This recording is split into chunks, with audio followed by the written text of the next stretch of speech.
인사는 방금 드렸고 한 주간 이 내용을 가지고 함께 말씀을 공부를 해보려고 합니다. 어느 책이든 목적이 없는 책이 없습니다. 하다못해 무협지도 그 무협지의 책 제목이 있고 내용의 전개가 있고 결말이 있습니다. 그래서 어느 책이든 읽고 나면 그 책에 대한 결말을 요약해서 이야기를 할 수 있어야 합니다. 교회를 다니는 목적은 어디에 있느냐 하면 하나님의 뜻이 무엇인지, 하나님이 우리에게 주시려고 하는 것이 무엇인지를 알고 그분의 뜻대로 하나님이 주시는 것을 먼저 받는 겁니다. 그 다음 하나님이 주신 은혜 속에서 하나님께 보답하는 삶을 살아가는 겁니다. 순서가 그렇게 되는 겁니다. 받은 것이 없고 하나님의 자녀가 된 적이 없는데 하나님에게 무엇인가를 드린다는 것은 순서가 맞지 않는 것입니다. 그래서 이번 시간을 통해서, 이번 기회를 통해서 그러한 귀한 진리들을 깨달아 알아갈 수 있는 시간들이 되기를 원합니다. 그래서 핵심은 첫날부터 시작해서 마지막 날까지의 중요한 핵심이 되는 내용은 이 내용들을 가지고 하나하나 살펴보는 시간을 가져보려고 합니다. 성경은 어떤 목적을 가진 책이냐 하면 구원을 목적으로 하는 책입니다. 구원도 여러 종류의 구원이 있습니다. 암에 걸렸어요. 죽을 수밖에 없는 형편이에요. 그럴 때 생명을 구원하기 위해서, 생명을 살리기 위해서 의사를 간절히 찾거나 약을 찾다가 용한 의사나 용한 식품을 찾아서 낫게 됐습니다. 그러면 그 약품이나 그 과정들, 어떤 사람들을 나를 구원해 준 사람, 내게 도움을 준 사람, 그래서 우리는 흔히 뭐라고 이야기하느냐 하면 생명의 은인이라고 이야기를 하죠. 내 생명이 연장되도록 해준 사람이니까. 또 혹은 물에 빠져서 죽으려고 했는데 그 물에 빠져 있을 때 나를 건져내 준 사람. 저도 예전에 그 학교 다닐 때 그런 일이 한 번 있었어요. 죽을 뻔했는데 나를 건져내 준 사람이 있었어요. 친구가 있었어요. 이제 그러면 그 친구, 그 사건을 절대로 잊어버릴 수가 없죠. 그러니까 이 구원이라고 하는 사건은 실질적인 경험인 겁니다. 체험하는 겁니다. 그래서 기독교는 체험의 종교다라고 이야기했을 때에 가장 핵심이 그 체험을 이야기하는 겁니다. 그래서 구원을 받지 못했다면 성경에서 이야기하는 하나님의 말씀 가운데에 가장 중요한 것을 찾지 못한 사람입니다. 그래서 교회를 다니는 목적은 여기에 있다고 제가 방금 말씀을 드렸습니다. 그래서 성경은 구원, 구조, 어느 사람을 구조하는 일에 대한 책입니다. 그래서 하나님은 모든 사람이 구원을 받으며 진리를 아는 데 이르기를 원하신다고 말씀하셨습니다. 자, 하나님은 이 말씀을 한번 조금 이해를 하기 쉽게 조금 한번 이렇게 나눠서 한번 이야기를 해보려고 합니다. 그럼 하나님은 어떤 분이냐?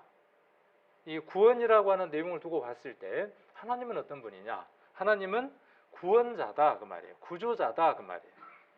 누군가를 어떤 상황에 있는 것을 구원해 내려고 이 책을 기록하신 분이 누구냐 하면 하나님이다 라고 하나님 스스로 이곳에 기록해 놓으셨습니다. 우리가 지금 앞에 있는 이 책은 사람이 기록한 인쇄물이기도 합니다. 그러나 이 본질적인 내용, 이 하나하나의 내용들은 누가 주신 것이냐 하면 하나님이 우리 인생들에게 주신 말씀입니다. 그래서 하나님은 구원하실 자입니다. 구원을 받지 못하는 사람 입장에서는 하나님은 구원하실 분이에요. 구원을 받은 사람 입장에서는 하나님은 어떤 분이냐 하면 구원자예요.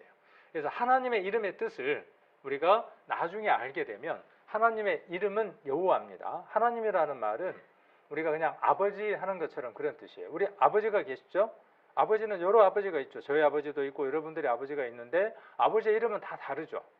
사람들은 신이 있다고 생각하고 그 신의 이름들을 각각 다르게 부릅니다. 근데 성경은 뭐라고 이야기하느냐 하면 아니다라는 거예요. 아버지는 천지를 창조하고 인간을 창조하신 하나님, 신, 그분은 한 분밖에 계시지 않는다. 그분의 이름이 무엇이냐 하면 여호와다.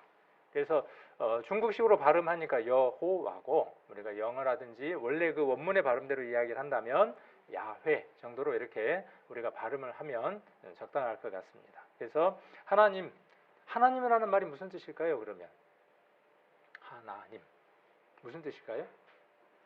쉬워요. 하나님이라는 말이 무슨 뜻일까요? 한번 자문자답을 해보는 거예요. 하나밖에 없는 님, 그죠? 내 님 그러면 뭐냐면 내가 사랑하는 상대방이 내님이잖아요. 하나님, 그 말은 뭐냐 하면 하나밖에 없는 분, 그런 뜻이에요. 어떤 분, 어떤 분. 근데 그게 문제인 거죠. 어떤 분이냐는 것이죠. 지금 이 디모데전서 2장 4절에서 이야기하고자 하는 주된 내용은 뭐냐 하면 그분은 구원자다라는 얘기예요. 자, 그런데 무엇으로부터 구원일까요? 무엇으로부터? 누가? 이런 내용들이 중요하겠죠. 누가 구원받아야 하냐는 거예요. 누가 구원을 받아야 하느냐? 구원을 받을 필요가 없으면 구원받게 해달라고 하겠습니까? 내가 물에 빠졌어요. 수영을 너무나 잘해요. 뭐 저기 해나탄을 건너서 일본까지 갈 수 있는 수영 실력을 가졌어요. 퐁당 빠졌습니다. 구명조끼가 없습니다. 살려달라고 외치겠습니까? 절대로 외치지 않죠. 그런데 만일 내가 수영을 할 수 없는 콜라병이다. 뽀로록 가라앉는다. 그럼 어떻게 하겠어요? 물에 빠지자마자 살려달라고 외치겠죠. 그럴 때 누군가가 내 머리채를 붙들고 나를 물에서 건져줬다면 나는 무엇이라고 이야기하느냐 하면 구원받았다고 이야기를 하죠. 그러면 성경에서 이야기하는 구원은 그런 것이겠냐 그 말이에요. 아니겠죠. 그런 내용을 담고 있는 게 아니겠죠. 많은 교회는 혹은 성경을 가르치는 많은 사람들의 문제점들이 어떤 문제점들이 있느냐 하면 그 구원을 무엇에다가 적용을 하느냐 하면 하나님을 만나면 하나님은 복받게 해주는 분이야. 병도 낫게 하고 부자 되게 하고 무엇이든지 빌면 잘 되게 해주는 신이야 라고 가르치거나 그렇게 정의를 내려놓았습니다. 근데 오늘 이 말씀은 하나님이 말씀하시면서 그것이 아니다 라고 이야기를 하고 계시죠. 그래서 모든 사람은 구원의 대상입니다. 그러니까 성경은 누구에게 전달되어야 될 책이겠습니까? 성경은 유사 이래로 모든 사람이 읽어야 하는 하나님의 간절함이 담겨있는 책이니까 누구든 읽을 수 있도록 이 책은 준비되어져야 돼요. 인류 역사상 그런 책은 없습니다. 그렇게 되어진 책은 없어요. 그래서 모든 사람이 대상이기 때문에 모든 사람이 읽을 수 있도록 볼 수 없으면 눈이 없어서 볼 수 없으면 만질 수 있거나 들을 수 있도록 만들어져 있는 책, 전 세계에서 유일한 책, 그 책이 바로 성경이기도 합니다. 자, 그리고 무엇을 그러면 무엇으로부터 구원이냐 그 말이에요. 진리. 여기 하나님은 모든 사람이 구원을 받고 무엇을 아는 데 이르기를 진리를 아는 데 이르기를 원한다 그랬어요. 진리. 진리가 무엇일까요? 어렵죠. 어려워요.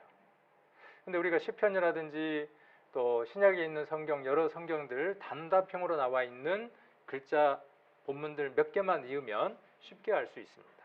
우리 시편에서는 하나님을 무엇으로 표현하고 있느냐 하면 진리의 하나님이라고 표현하고 있고 또 신약에서는 예수님이 뭐라고 말씀하시느냐 하면 내가 곧 길이요 진리요 생명이라고 이야기를 하고 있습니다. 또 요한복음 17장에서는 무엇으로 이야기하고 있느냐 하면 이 성경 말씀이 진리라고 이야기를 하고 있습니다. 아버지의 말씀이 진리다 이렇게 말씀하고 계시죠. 참 이게 서로 어때요? 서로. 그러니까 예수님이 진리고 하나님이 진리고 진리가 성경이고 성경이 곧 누구고 하나님이고 이런 순환 논리라고 이야기를 합니다. 이렇게 서로가 보완하고 설명하고 있는 겁니다.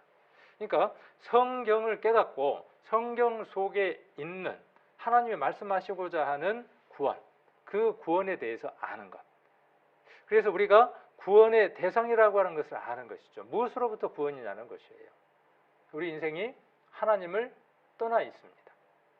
교회는 무엇을 가장 먼저 알려주는 곳이어야 하느냐 하면 당신이 하나님을 등진 채 살아가고 있습니다 하는 메시지를 가장 먼저 알려야 합니다.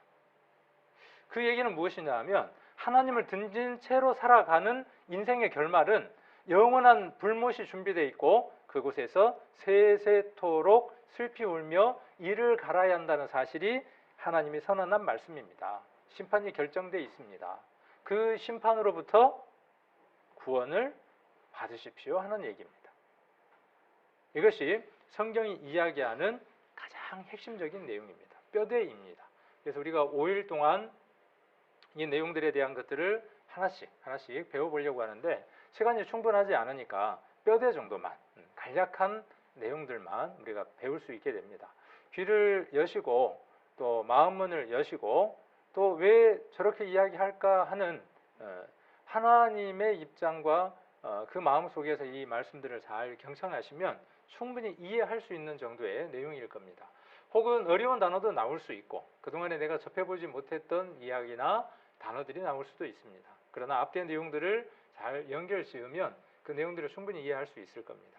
지금 우리가 보는 성경은 개역 한글이라고 하는 성경이고 또 찬송가는 558장까지 있는 통일 찬송가를 사용을 합니다. 그리고 혹 교회를 이렇게 다녀보신 분들은 오늘 이렇게 오셨을 때 찬송가 장수도 좀 다르고 그 다음 또 성경도 이렇게 읽었는데 단어가 조금 다르고 그래서 이 교회 좀 이상한 교회 아니야? 이럴 수 있습니다. 그러나 우리가 보고 있는 이 개역 성경과 통일 찬송가는 불과 얼마 전까지 모든 교회들이 이 성경과 찬송을 사용을 하다가 조금 요즘 시대의 젊은이들이 단어들이 어렵고 힘드니까 그러면 성경을 한번 다시 단어들을 번역을 하자 해서 개역 개정이라고 하는 걸 번역을 했습니다. 그리고 찬송가도 다른 나라 그 국가에다가 곡을 붙인 찬송가도 있고 또 일본에서 일본 나라를 찬양하는 뭐 그런 어떤 비슷한 곡조의 것들이 있고 해서 그런 것들을 빼고 선별해서 다시 찬송가에 좀 장수도 늘리고 개편한 것이 새 찬송가라고 하는 걸 사용을 합니다. 그래서 혹 그런 성경을 가지고 오신 분들은 오늘 보시면 다를 수 있지만 이전에 다 썼던 것들이고 그래서 그런 것들을 참조를 하셔서 이렇게 오늘 내용들을 살펴보시면 될 겁니다. 자, 그래서 성경에 대해서 성경은 구원에 관한 설명서입니다. 그래서 성경을 읽으면 성경을 배우면 내가 왜 구원받을 사람인가를 알게 되고 그러니까 이번 5일간의 전도 집회를 통해서 초점이 어디 있어야 되느냐 하면 하나님이 계시는가 그렇겠죠. 첫 번째가 아까 뒤로 가보는 겁니다. 노란색으로 하나님은 정말 계시는가 그렇겠죠. 하나님이 계시지 않는다 그러면 아무 의미도 없습니다. 그러나 하나님이 계시다면요.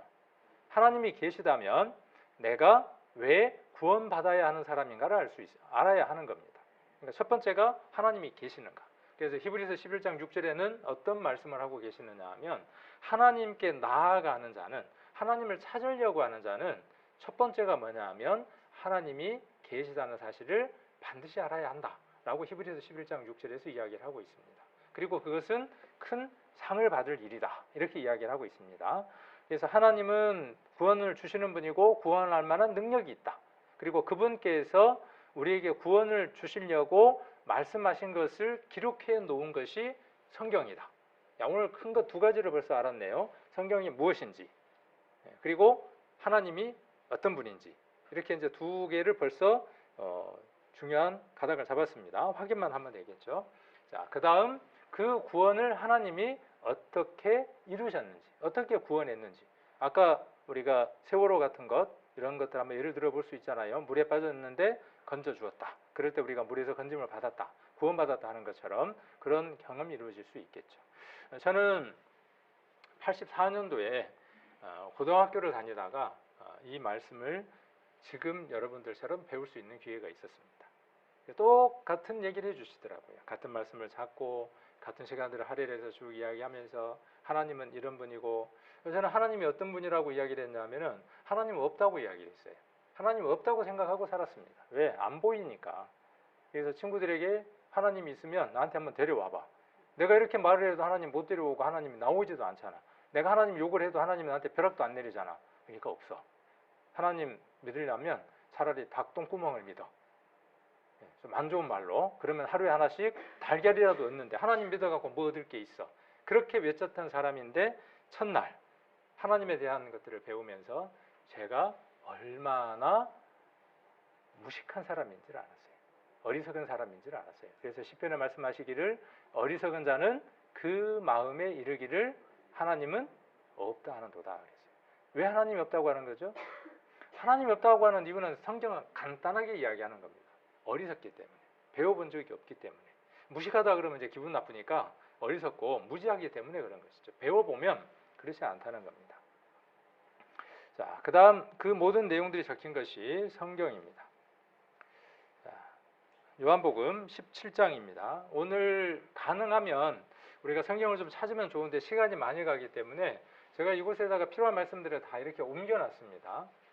성경 어플이 있어서 그 어플에서 성경 구절을 카피를 해서 옮겼어요. 제가 일일이 타이핑을 치면 오자가 생길 수도 있기 때문에 그런 어플을 이용해서 옮겼습니다. 저기 오자가 있다면 그 어플에가 오자가 있는 거고, 혹시 여러분이 보는 성경하고 조금 오자가 있을 수도 있어요. 왜냐하면 사람이 타이핑을 친 거니까. 그래서 그런 부분은 참고로 보셔야 합니다. 요한복음 17장 17절에 보시면 그들을 진리로 거룩하게 하옵소서. 사람이 거룩하게 될 수 있다는 거예요. 거룩이라고 하는 것은요, 영적인 존재, 신적인 존재에게만 사용할 수 있는 아주 특별한 단어입니다. 그래서 성직자라든지, 그렇죠, 뭔가 구별되어지고 특별한 존재에게 사용하는 것을 우리가 거룩이라고 하는 단어를 씁니다. 그래서 천사는 거룩하다, 하나님도 거룩하다. 그래서 사람이 거룩하다 그 말은 어떤 의미가 되겠어요? 우리보다 좀 더 구별되어지고 차별되어진 사람으로 우리가 이해할 수 있겠죠. 그래서 사람이에요. 그들을 무엇으로 거룩하게 하는 겁니까? 사람은 무엇으로 거룩해지느냐 하면 진리로 거룩해지는 겁니다. 그럼 진리는 뭡니까?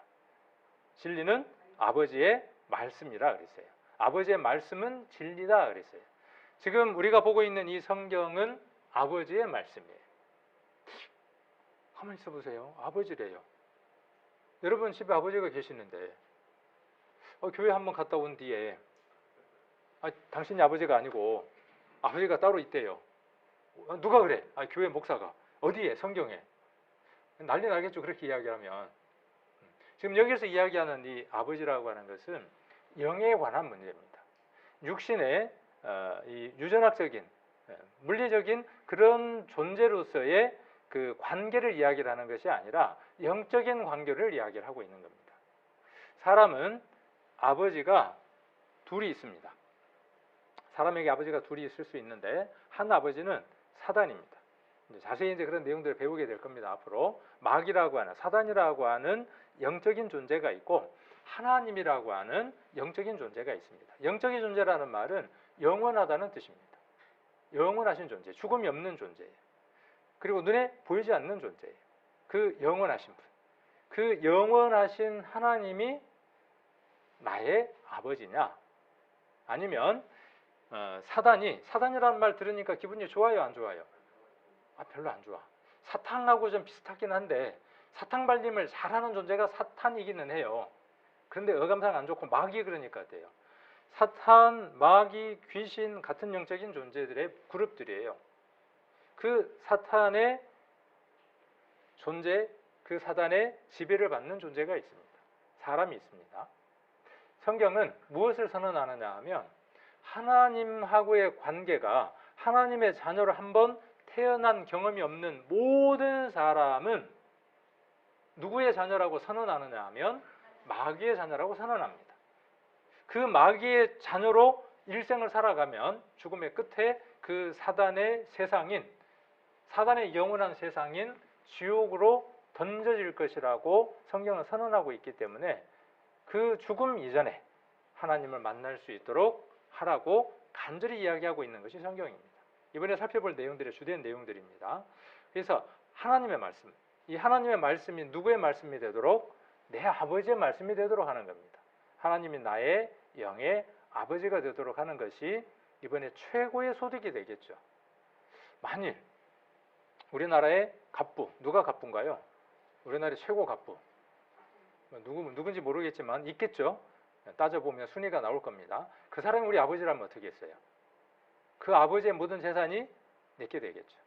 제가 재벌 2세가 되고 싶은데 어떻게 하면 재벌 2세가 될까요? 우리 아버지가 재벌이 되면 되겠죠. 근데 우리 아버지가 노력을 안 해.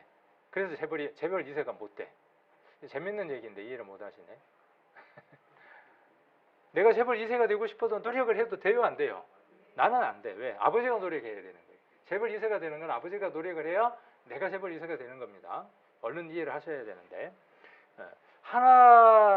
내가 하나님의 자녀가 되는 일, 이 일이 우리에게 중요한 일인 겁니다. 그래서 아버지의 말씀은 진리다, 이렇게 이야기를 하고 있습니다. 지금 이 노란색으로 되어 있는 부분의 것들을 먼저 한번 살펴보는 겁니다. 이쪽에 관한 말씀들을 우리가 먼저 여기에 관한 말씀들 이렇게 두 개를 먼저 살펴보고 있습니다. 자, 모든 사람은 누구냐 하면, 모든 사람은 어떤 사람이냐 하면, 모든 사람 속에 들어가는, 구원받아야 할 대상이 되는 사람은 어떤 사람들이냐 하면, 여기 기록되어 있는 대로 믿지 않는 사람이에요. 첫 번째가 뭐냐면 하나님 믿지 않는 사람입니다. 두 번째가 뭐냐 하면 구원이 무엇인지 발견하지 못한 사람입니다. 성경은 재밌게 또 이렇게 말씀하십니다. 내가 하나님이 한 분이신 줄 믿느냐? 잘하는도다. 귀신들도 믿고 떠느니라. 이렇게 말씀하고 계시죠. 하나님이 한 분이신다는 사실을 믿어도 그 다음 무엇이 이루어져야 합니까? 그분이 내 아버지가 되는 일이 중요한 것이에요. 하나님 계시다는 거 발견하는 것 잘한 일이죠. 근데 그 다음 내가 하나님의 자녀가 되는 일이 이루어지지 않으면 의미가 없다라고 이야기를 합니다. 그래서 믿지 않는 자, 그 다음에 불의를 좋아하는 자, 불의를 좋아하는 모든 자, 이 모든 자가 대상이 뭡니까? 심판이에요. 불못이라고 하는 지옥이라고 하는 곳에서 영원토록 슬피 울며 이를 갈게 된다는 것이 성경이 선언하는 결론이에요.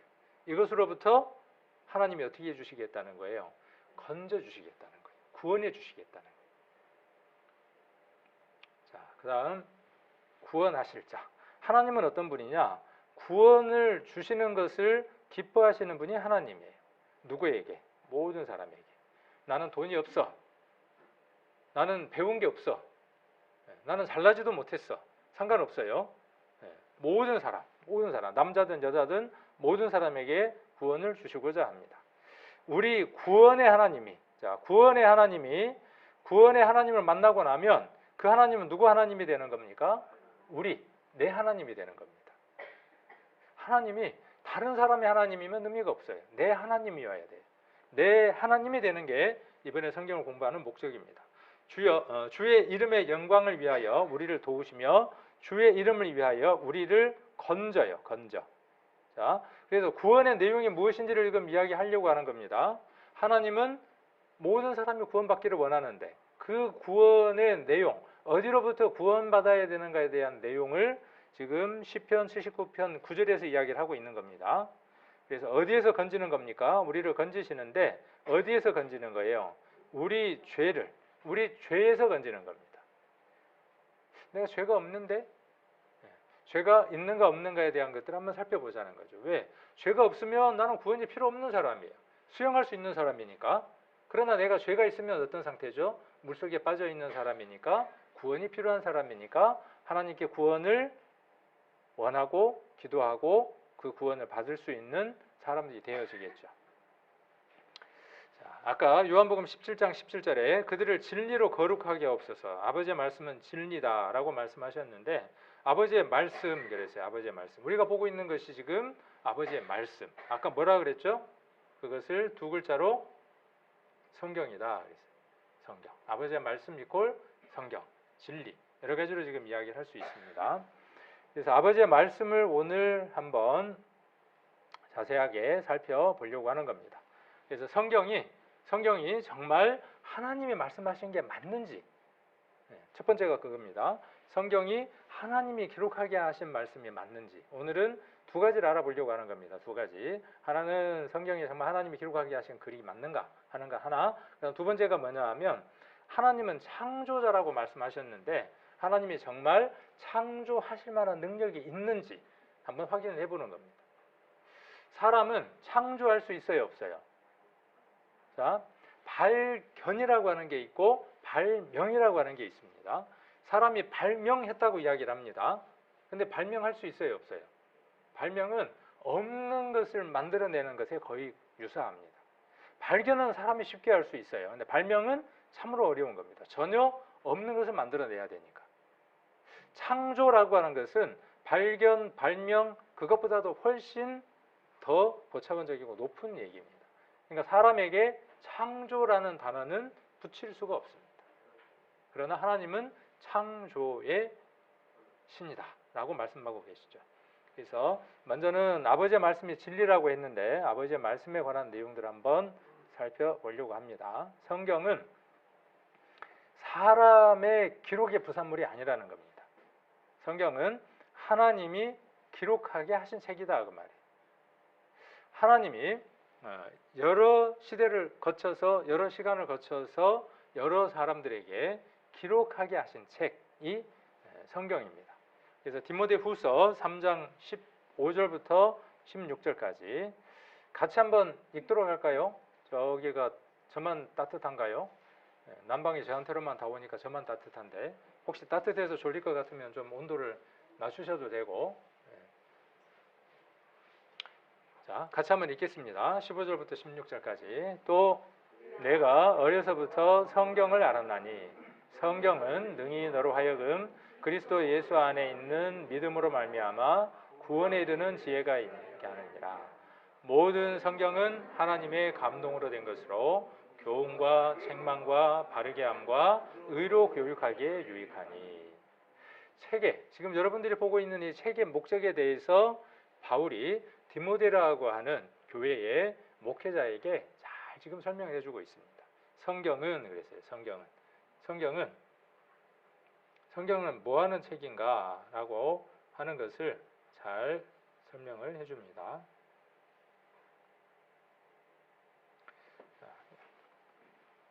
성경은 이라고 성경 성스러운 뭐 문구 글 그런 뜻이죠. 한문으로 풀면 우리 영어로 풀면은 그냥 바이블, 더 바이블, 그냥 바이블이 아니라 더 바이블. 더라고 하는 단어가 들어가면 유일하고 단지 하나밖에 없을 때 더라고 하는 정관사 더를 씁니다. 그래서 더 바이블입니다. 그래서 성경은 하나밖에 없는 유일한 책입니다. 그래서 성경은 능히 그랬어요. 자, 여기 보니까 여기도 똑같이 어떤 단어가 눈에 들어옵니까? 눈을 뜨고 성경을 보면요, 이런 단어들이 무수하게 많은 걸 봅니다.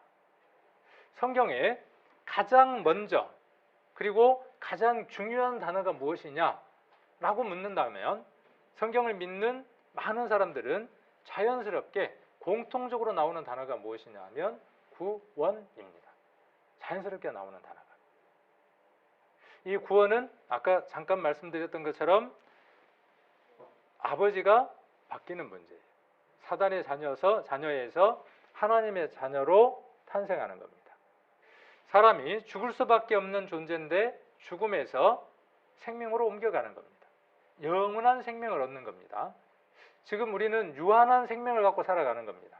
하나님 말씀하시기를 인간이 반드시 죽지만 죽지 않는 길이 있고 그 길을 찾으라고 말씀하시는 거죠. 영원히 사는 거예요. 영원히 사는 것. 그래서 영생이라고 이야기를 합니다. 그 다음 한번 태어났죠. 누구의 자녀로? 우리 아버지의 자녀로 태어났고 성경은 그 탄생을 사단의 마귀의 자식이라고 이야기를 합니다. 그 탄생에서 아버지의 자녀로 다시 태어나는 겁니다. 그러니까 자녀로 태어나는 것이고 하나님의 자녀로 태어나니까 하나님이 영원하신 분이니까 영원히 사는 거죠. 그러니까 영생을 얻는 것이죠. 그 다음에 한 번 더 태어났으니까 또 뭡니까? 거듭나는 거예요. 두 번 태어나는 거니까 중생이에요. 제가 이 얘기를 왜 자꾸 이야기를 하느냐 하면 구원이라고 하는 단어와 영생이라고 하는 단어와 거듭난다고 하는 단어와 중생한다는 단어가 다 동일한 단어라는 거예요. 성경 안에서. 성경을 읽으실 때 구원이라는 말과 영생이라는 말과 거듭난다는 말과 동일하게 이해를 하시면 됩니다. 그런데 구원은 무엇이 없는 것은 구원이 아니냐 하면 죄 사함이 없는 것은 구원이 아닙니다. 구원의 내용 안에 죄의 사함이 없는 것은 구원이 아니에요. 아까 우리 시편에서 읽었죠? 죄 사함을 죄에서 건지기 위해서 이 성경을 기록하신 거예요. 죄 때문에 사람이 죽는 것이고 죄 때문에 지옥 가는데 이 죄에 대한 문제를 해결해 주는 길을 알려주는 겁니다. 오늘 너무 힌트를 많이 드린 것 같아요. 제일 성경의 핵심인 것을 너무 쉽게 탁 손에 이렇게 잡아드리고 있는 겁니다. 그런데도 불구하고 지금 안 잡혀. 아는 사람은 어때요? 야, 오늘 정답을 다 이야기해주고 있네. 근데 모르는 사람은요? 이해가 안 되죠. 그래서 이 구원이라는 말을 들을 때 죄 사함이라고 하는 단어를 생각을 해도 좋고 그 다음 또 뭐도요? 여기에 구속이라는 말을 생각을 해도 좋고 그 다음에 거듭난다, 영생을 얻는다, 또 중생한다 이런 말들을 동일하게 생각을 하셔도 됩니다. 그래서 구원에 이르게 하는 지혜가 있게 하느니라. 모든 성경이 여러 책들로 모여져 있는 한 권의 책입니다. 구약 39권과 신약 27권이라고 하는 66권의 성경이 한 권으로 묶여 있는 아주 특별한 책입니다. 그래서 여기 모든 성경이라고 하는 것은 뭐냐 하면 창세기부터 시작해서 요한계시록까지 모든 성경은 그 말이에요. 그 성경은 누가 썼냐 그 말이에요. 지금 그 얘기를 하는 겁니다. 하나님의 감동으로 된 것이다 그랬어요. 하나님의 감동으로 된 것이다. 자, 그리고 베드로후서 1장 21절에 예언은 그랬어요. 이 예언이라는 말은 하나님이 미리 알려주신 글, 하나님이 미리 들려주신 글을 가리켜서 예언이라 그럽니다. 그러니까 성경이에요. 그러니까 성경은 언제든지 사람의 뜻으로 된 것이 아니다. 사람 마음대로 말한 것이 아니다. 오직 성령의 감동하심을 입은 사람들이. 자, 성경 말씀이 같죠. 그렇죠? 하나는 이 디모데 후서에 기록된 것이고 하나는 베드로 후서에 기록되어 있는 다른 권의 책이에요. 한 권의 책 안에 있는 다른 책 안에 들어있는 내용인데 동일하게 뭐라고 이야기하느냐 하면 하나님의 감동으로 된 것이다. 하나님의 감동을 받은 사람들이 어떻게 쓴 것이다? 하나님께 받아서 말한 것이다. 기록한 것이다. 라고 이야기를 합니다. 그러니까 대필자가 있고 하나님이 말씀해 주시고 대필자가 있어서 받아서 기록한 겁니다. 군대 가 있는 아들이 있어요. 군대 가 있는 아들에게 예전에는 어르신들이 글을 잘 몰랐어요. 그 아들에게 잘 있냐고 편지를 쓰고 싶을 때 뒷집에 글 잘하는 아는 아들을 다른 집 아들을 불러다가 편지를 좀 써달라 그러죠. 뭐라고 이야기하느냐 하면 아들아 그렇게 이야기를 합니다. 군대에 있는 아들은 우리 어머니가 글을 모르는데 우리 아버지가 글을 모르는데 그렇게 생각 안 하죠. 우리 어머니 아버지가 할 말을 다른 아들들에게 다른 그 뒷집 아들에게 이야기를 해서 글을 쓰는구나 하고 그 내용을 받아들이죠. 똑같은 이치입니다. 에스겔서입니다. 에스겔서 29장 1절에 보시면 제10년 10월 12일에 여호와의 말씀이 내게 임하여 가라사대. 이 겔이라는 말은 성경의 약자예요. 그래서 우리가 성경 맨 앞에 보시면 성경 약자표가 있습니다. 성경의 목록 순서가 있고 창세기, 출애굽기, 레위기, 신명기하고 쭉 말라기까지가 있고 창세기는 창이라고 약자 표시를 했고 이사야서는 사라고 약자 표시를 했고 에스겔서는 겔이라고 표시를 했습니다. 아까 하나님의 감동을 받은 사람들이 몇 명이 있었냐 하면 약 40명의 사람들이 있었습니다. 그 40명의 사람들에게 하나님이 불러주시는 거예요. 말해주시는 거예요. 그러니까 여기 제10년 10월 11일 2일에 그 말은 뭐냐 하면 정확한 날짜를 이야기를 하는 거죠. 누가요? 에스겔이라고 하는 사람이. 겔은 에스겔이라고 하는 선지자예요. 에스겔이라고 하는 선지자에게 이날 하나님 말씀하신 거예요. 에스겔아, 아무도 없는데 에스겔아 하고 예 말씀하십시오. 그날이 언제라고요? 아까 제10년 10월 12일이라고 이야기를 하는 겁니다. 하나님의 말씀이 내게 임했다 그 말이에요. 자, 이건 누구를 담보로 한 겁니까? 하나님을 담보로 한 거예요. 둘 중에 하나겠죠? 거짓이든지 참이든지 둘 중에 하나입니다. 이런 말씀들은 구약에 보면 많이 기록되어 있습니다. 렘이라고 하는 것은 아까 40명의 선지자 가운데 에레미야라고 하는 선지자가 있습니다. 그 에레미야 선지자에게 똑같이 말씀이 임했어요. 하나님의 감동을 받은 사람들이 기록한 거라 그랬으니까 여호와께서 말씀이 예레미야에게 임하여 이르시니라. 이스라엘의 하나님 여호와께서 이같이 일러 가라사대. 여기도 보니까 여호와께서 이같이 일러 누구에게? 예레미야에게 가라사대 내가 내게 이른 모든 말을 어디에 기록하라? 책에 기록하라. 그럼 명령하니까 하나님이 명령하니까 그대로 받아서 기록합니다. 그대로 받아서 기록했으니까 그 책의 권 이름이 뭐예요? 그 책의 이름이 에레미야서예요. 에스겔이라는 사람이 받아서 썼으니까 에스겔서예요. 다니엘이라고 하는 사람이 받아서 적으니까 다니엘서예요. 요엘이라는 사람이 받아서 썼으니까 요엘이에요. 요나라는 사람이 썼으니까 요나예요. 이름도 못 들어본 이름도 많죠.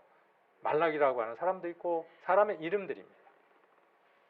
자, 그 다음 여기는 에레미야겠죠. 이제 오늘 뭐 엄청 많은 걸 안 거예요. 에레미야. 이 에레미야가 네리야의 아들 바록을 부르며 바록이 에레미야의 구전대로 여호와께서 그에게 이르신 모든 말씀을 두루마리 책에 기록하니라.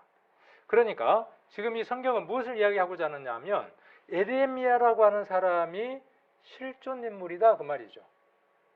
에스겔도 실존 인물이고 에레미야도 실존 인물이고 성경에 나와 있는 40명이라고 하는 사람도 실존 인물이다. 그 실존 인물에게 하나님이 말씀을 기록하게 했다. 여기 보니까 어디에다 기록하라 그랬어요? 두루마리에다가 책은 책인데 어떤 책? 두루마리 책. 그럼 여기도 어떤 책이겠어요? 두루마리 책이에요. 이 시대에는 지금으로부터 약 2500년 전, 2600년 전이 되기 때문에 그 시대에는 우리가 지금 쓰는 것처럼 이런 종이가 없습니다. 그리고 이런 펜이 없죠. 그러니까 무엇에다가? 옛날 갑골 문자라고 들어보셨나요? 핵교 댕길 때 학교는 다니고 핵교는 댕기는 곳이죠. 잠깐 졸음을 쫓으려고 제가 한 얘기예요. 밀가루는 봉지에 담고 밀가루는 봉다리에다가 담고 잠깐 환기를 시키려고. 자, 그래서 두루마리 책에다가 기록하게 하셨어요. 두루마리에다가. 자, 이게 두루마리입니다. 아까 갑골 문자라 그랬잖아요. 학교 다닐 때.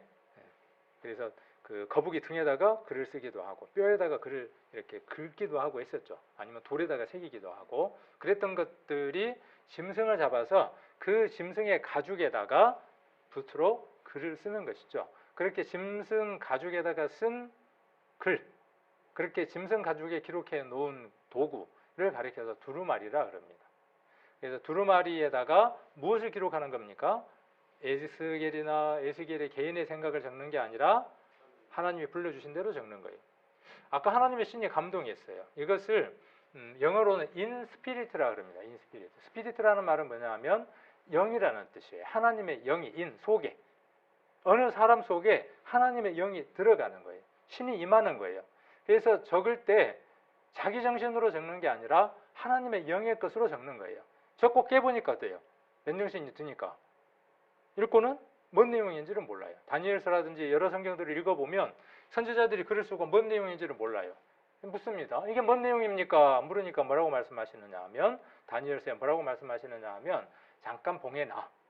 단지에다가 잘 보관해서 잘 두어. 때가 되면 사람들이 지식이 발달하고 사람들이 많이 왕래할 때 되면 그때는 뭔 얘기인지 알게 될 거야. 너 지금 몰라도 괜찮아. 자기가 적고 자기가 모르는 글이 어디 있냐고요. 근데 그런 글이 성경이라고요. 근데 시간이 지나니까 어떻게 됐냐면 그 알지 못했던 내용들이 무슨 내용인지 알게 되는 시대에 이르렀습니다. 아까 예언이라 그랬죠. 성경은 많은 부분이 예언으로 이루어져 있었는데 지금 우리 시대에는 예언이 만일 100개라면 그 100개 예언 가운데에 97개는 성취됐습니다. 그리고 앞으로 3개가 남았습니다. 그 3개가 성취되느냐 많으냐는 시대에 우리가 살아가고 있습니다. 자, 그래서 지금 맨 처음 화면에 제가 띄워놨던 것이죠. 두루마리예요. 근데 이게 두루마리인데 양 가죽에다 기록했는데 만일 성경 우리가 보는 성경 10페이지 요만큼밖에 안 되죠. 종이로는. 근데 이걸 말아갖고 댕기면 어떻게 했어요? 한 보따리. 만일에 저 창세기가 50장까지인데 50장까지를 갖고 댕기려면요. 말 그대로 한 트럭 지게로 짊어지고 댕겨야 돼. 자, 그러니까 무엇을 생각할 수밖에 없을까요? 보관이 용이하고 읽기 쉬울 수 있는 것들을 만들어내야 하는 것이죠. 그것이 무엇을 만들어냈느냐 하면 종이를 만들어내기도 합니다. 그래서 종이를 만들어낸 그 첫 번째 요구가 무엇 때문이었냐 하면 성경을 옮기기 위한 것이기도 합니다. 그래서 이 두루마리를 파피루스라고 하는 갈대, 우리 같으면 그 긴 그 섬유질이 많은 그 파피루스라고 하는 그 갈대를 취해가지고 그것을 두드려서 펴서 말려가지고 거기에다 적고 그것이 다시 종이로 바뀌고 해서 지금 우리들에게 와 있는 겁니다. 이것은 지금 파피루스 성경을 보고 있는 것이고, 그러니까 부피가 훨씬 줄어들겠죠. 아까 두루마리보다는 종이의 전 단계니까 훨씬 분량이 얼마나 줄어드느냐 하면 50분의 1, 거의 뭐 100분의 1 정도로 줄어드는 겁니다. 그 파피루스가 종이로 바뀌었을 때에는요. 그 양이 상상도 할 수 없는 양으로 줄어드는 겁니다. 지금 우리가 볼 수 있는 이 성경은 두루마리로 친다 그러면 어마어마한 거예요. 막 요만한 데 다 채워져 있는 것을 지금 우리는 어때요? 이렇게 간단하게 들고 다닐 수 있도록 그렇게 바뀌어져 있는 겁니다. 그래서 이것은 그 파피루스를 이 두들기면 이렇게 섬유질의 종이를 얻을 수도 있고요. 그것을 깎으면 말려갖고 잘 깎으면 뭘로도 쓸 수 있느냐 하면 펜으로도 쓸 수 있습니다. 이렇게 한 것을 파피루스라고 이야기를 합니다. 자, 성경은 예수님 태어난 것을 기점으로 해서 예수님 탄생을 기점으로 해서 요렇게를 BC라고 이야기를 하고요. 예수님이 태어나신 이유를 가리켜서 무엇이라고 이야기를 하느냐 하면 AD라 그럽니다. 참 희한하죠. 그분이 누구이기에 어떤 의미가 있기에 연도를 나누는 데 있어서 기준으로 삼자는 거예요. 그 사람의 생일을. 또 그런 거 하나 있죠. 이 사람이란다. 이분 말고 이분이라고 이야기를 해야 되고 이분 말고 또 다른 사람 한 사람 있죠. 이 사람을 기준으로 해서 또 연대를 나누기도 하죠. 누가 있죠? 불교의 석가. 석가를 기준으로 해서 불기 몇 년 이렇게 나누기도 하죠. 그런데 그 별로 안 쳐. 그쪽에서만 그쪽 세계에서만 써. 전 세계적으로 쓰는 이 연대는 예수님 탄생의 기점이에요. 그래서 거기에다 뭐라고 적어놨냐 하면 BC, Before Christ 그 말이에요. 예수님 오시기 전이다 그 말이에요. 역사는 그렇게 나뉘는 겁니다. 개인의 인간의 역사도요. 둘로 나뉩니다.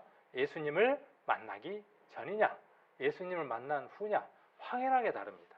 다르지 않으면 그는 예수님을 만난 적이 없습니다. 혹 만났을지라도 그분이 그 사람 안에서 크게 역사하는 사람은 아닙니다. 그래서 BC는 예수님 오시기 전, 그 다음에 AD는 예수님 오신 후. 이거 라틴어인데 뭐 아도 도미네라 그래서 라틴어입니다. 예수님 오신 후 그런 뜻입니다. 많은 영어가 어디에서 어원이 있느냐 하면 라틴어에서 어원이 있고 또 그리스에서 어원이 있고 그렇죠. 지금 우리가 쓰는 코로나19 하나씩 발견될 때마다 뭘 쓰죠? 델타. 델타가 뭐냐 하면 그리스의 알파벳 순서 가운데 하나예요. 오미크론. 오미크론은 뭐냐 하면 그리스어, 헬라어 같은 말이죠. 12번째인가 13번째에 해당하는 알파벳이에요. 발견됐는데 중간에 건너뛰고 그 순서대로 발견됐다 그래서 오미크론이라고 이름을 붙인 겁니다. 많은 영어들도 거기에 영향을 받습니다. 약국 영어 있죠? 우리 성경에 묵상이라고 하는 게 있습니다. 메디테이션이라고 하는 묵상이 있는데 그 묵상이라고 하는 어원에서 뭐가 나왔냐 하면 메디팜, 약국이라고 하는 것도 나왔어요. 그건 어디에서 나온 어원이냐 하면 자꾸 헬라어라 그러는데 히브리어 그 치료하다라는 어원에서 나온 거예요. 그러니까 묵상, 성경을 깊이 묵상하는 것은요. 우리 인생을 치유하게 만듭니다. 모든 질병으로부터 모든 괴로움으로부터 자유함을 줄 수 있는 것이 성경이에요. 묵상은 그런 힘이 있습니다. 약에 그런 힘이 있는 것처럼. 그래서 라틴어 이야기하면서 그 얘기를 했고요. 그래서 구약은 이렇게 BC 1500년 전부터 기록이 되고 신약은 AD 96년까지 해서 성경 기록이 끝납니다. 그러니까 1600년간 성경 기록이 됩니다. 그러니까 지금으로부터 여기가 지금 2022년이라 그러면 지금으로부터 가장 오래된 성경은 창세기가 되겠죠. 지금으로부터 가장 최근의 성경은 요한계시록입니다. 요한계시록이 됩니다. 그래서 창세기는 구약은 39권, 신약은 27권.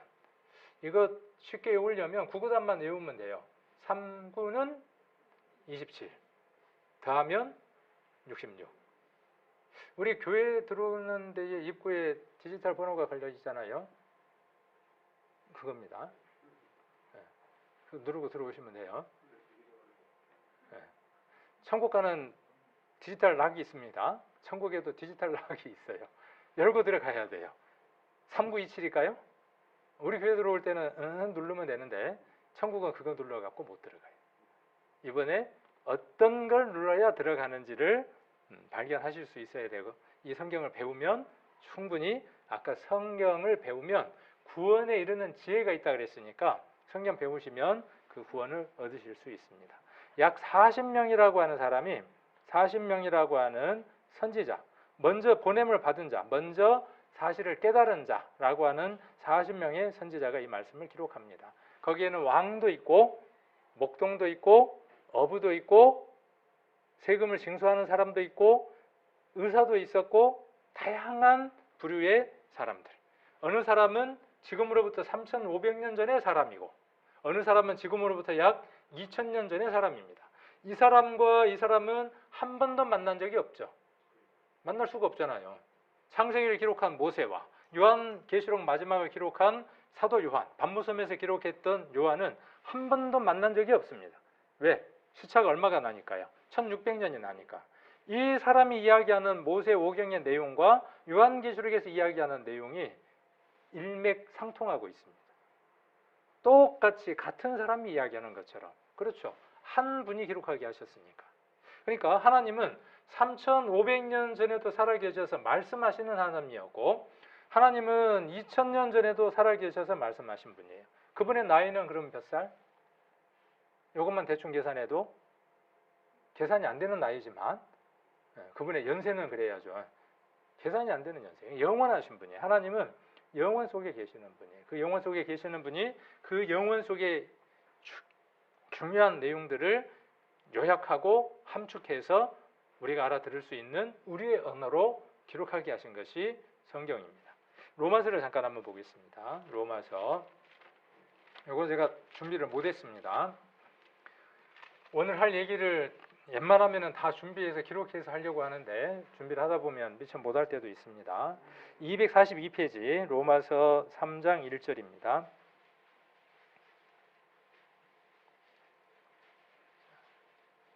242페이지 자, 같이 한번 읽겠습니다. 그런즉 유대인의 나음이 무엇이며 할례의 유익이 무엇이뇨 범사에 많으니 첫째가 저희가 하나님의 말씀을 맡았음이니라. 자, 유대인이라고 하는 것은 지금 저기 중동 지방에 있는 그 이스라엘을 지금 이야기하는 겁니다. 그들의 조상들을 지금 이야기하는 겁니다. 그래서 유대인, 그다음 할례는 뭐냐 하면 이스라엘 사람이라고 하는 것을 긍정적으로 나타내는 한 단어의 의미예요. 할례는 그들에게 하나님의 자녀라고 하는 자부심이에요. 유대인, 할례 이들은 뭐냐 하면 우리는 하나님의 백성이다. 그래서 이스라엘 사람들에게 말씀을 기록하게 하셨고 그들에게 보존하게 하셨어요. 왜 그랬었을까요? 사람들이 몰랐어요. 언어가 발달하고 언어학에 대한 공부를 하기 전까지는 사람들은 왜 히브리어가 유대인이 쓰는 말입니다. 강을 건너온 자라는 뜻이에요. 왜 히브리어로 성경을 하나님이 기록하게 하셨을까? 왜 이스라엘을 선택하셨을까? 몰랐어요. 그런데 후에 언어가 발달하고 많은 학문들이 발달하다 보니까 히브리어는 각각의 언어의 값이 있어요. 숫자들이 있습니다. 그래서 글을 적고 그 숫자의 값들을 토탈 정하면 합계 얼마가 나옵니다. 그러면 뭐 할 때 좋겠어요? 이 글을 적을 때 이 글을 적고 난 이후에 이 글이 잘못 적혔는가 잘 적혔는가를 체크하는데 뭘로 체크하는 거죠? 그 수의 합을 갖고 계산하는 겁니다. 그렇게 하나님이 허락하신 거예요. 보존하도록. 히브리 말만 그렇게 되어져 있죠.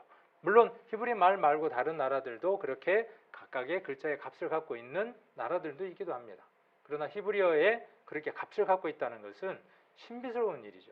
그래서 이렇게 하나님이 그 비밀을 또 로마서 3장 1절에서 말씀하고 계십니다.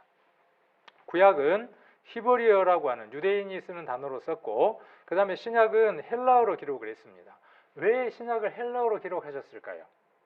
구약은 이스라엘 유대인들 말로 쓰고 왜 신약은 헬라 말로 썼을까요? 거기에 하나님의 계획하심이 있습니다. 모든 길은 어디로 통한다라고 우리는 학교에서 배웠냐 하면 우리 집으로 통한다가 아니라 모든 길은 로마로 통한다 그랬죠. 로마는 거대한 제국이었죠. 그런데 로마는 군사적으로 힘으로는 강한 나라였지만 이 예술이라든지 문화라든지 철학적으로는 어디에 지배하여 있었냐 하면 그리스의 지배하에 있었죠. 그래서 그들이 사용하는 말은 로마 말, 라틴 말을 쓰기도 했지만 부유층, 또 그 머리가 좋은 사람들, 그리고 그 나라가 지배하는 데에서 공통으로 썼던 단어들이 공통으로 썼던 언어가 무엇이었느냐 하면 그리스어, 헬라어, 히브리어를 썼습니다. 그러면 세계 모든 사람들이 이 성경을 잘 읽을 수 있도록 하려면 이 성경이 잘 전파되려면 로마의 강한 힘에 의해서 정복되어지는 그곳마다 하나님의 말씀을 잘 심으려면 어떤 언어가 필요했느냐 하면 헬라어가 필요했습니다. 그래서 헬라어로 신약이 기록되어져서 하나님은 그 로마 제국이라고 하는 그 제국의 힘에 의해서 이 말씀들이 기록되게 하기도 합니다. 여러분들 앞에 있는 성경입니다. 이렇게 노란색으로 칠을 했죠. 왜 노란색으로 칠을 했을까요? 마음에 확 와닿으니까. 자, 성경은 무엇으로 기록됐다 그랬죠? 성경은 하나님의 감동하심을 받은 사람에 의해서 기록됐다 그랬죠. 그러면 성경을 읽으면 어떻게 될까요? 하나님의 감동을 받은 사람들의 마음이 무엇인지를 아는 거예요. 왜? 이 속에 그 감동이 들었으니까. 성경을 읽으면 어떻게 했어요?